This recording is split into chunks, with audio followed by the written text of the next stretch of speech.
Hey yo bolalar, bugun sizlar bilan bugungi videoda sizlar bilan bay Java tilab o'rgangan Minecraft qanday tortishni o'rgataman. Birinchi chiroqni kira olasizlar. Keyin bu yerdan Cloucher download deb yozasizlar. Ikkinchi chiroqni iloji bo'lsa uzib tashlaysizlar. Birinchi qolaveradi. Mana yozganingizdan keyin bunga narsa qilasizlar. Boshida chiqqan ilova, ya'ni Cloucher download Minecraft Launcher deganiga kirasizlar. Agar boshqasilar bo'lsa kirguncha kutib turaylik. Agar boshqasi bo'lsa bunga kirasizlar, pastroqda bo'ladi. Bu aynan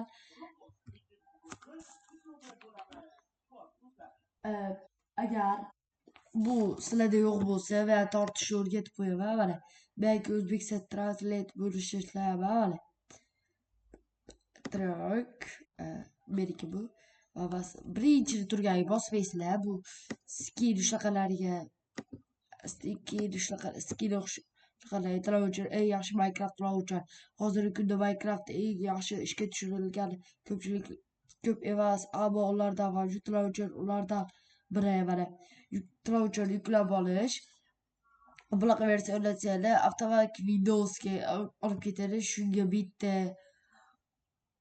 bittani borsalar, agar mana shunda Windows bitta versiya uchun launcher deb yozsanglar, mana tortilgani uchun shunday ko'rinadi. Keyin esa bu narsalar bor. Fayl kirganligidan keyin buni boshlaysizlar.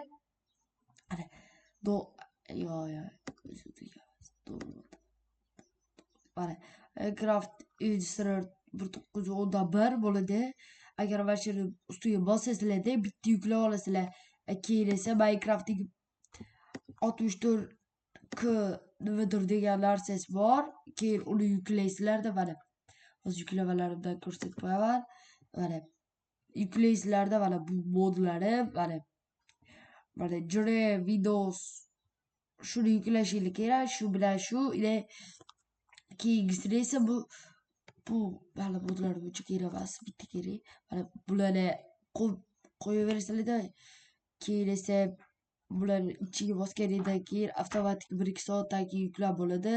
Hammanglarga xayr. Bugungi video shu bilan tamom.